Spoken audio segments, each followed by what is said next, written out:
Don't let fear put you in the wrong place. In Genesis chapter 19, verses 30 through 38, there was a man named Lot, and he had 2 daughters. And they lived in a place called Zor. Now, Lot was scared to stay in Zor, so him and his 2 daughters moved in a cave. And so one day, big sister came to little sister and said, you know what, daddy getting old. And so we need to keep this legacy alive. So let's get daddy drunk and so we can keep the bloodline going. And so that night, they gave him a few drinks, and big sister slept with him. Now, daddy didn't have a clue. And so the next day, she told little sister what happened. And so she said, let's get him drunk again tonight. And so little sister ended up sleeping with him. And again, daddy didn't have a clue. So both daughters are now pregnant. And so big sister had a son and named him Moab. And now we have the descendants of Moabites today. And then the little sister had a son and named him Ben-Ammi. And now we have the Ammonites today. So let's think about this and take a few deep breaths. Woo. Woo, woo, woo. Now, the Bible states that the daughters justified having sex with Lot because they believed all men were dead, according to Genesis 19. This, however, shows they acted impulsively.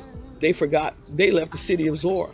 Now, correct me if I'm wrong, but the odds are there had to be some men in that city. I mean, God tore up Sodom and Gomorrah, but it doesn't say anything about Zor. And so now, I don't know about you, but for me, it appears as though somebody was a few cards short of a full deck. Now, on the surface, the daughters of Lot appeared to think they were doing a noble thing by preserving the human race.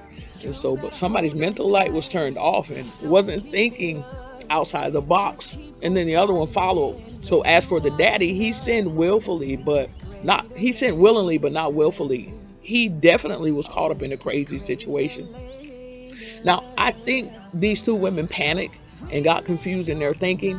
After all, their mother was just turned into salt, and they can't go back home because that's been destroyed.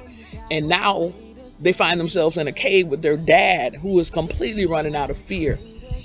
I wonder if they knew God.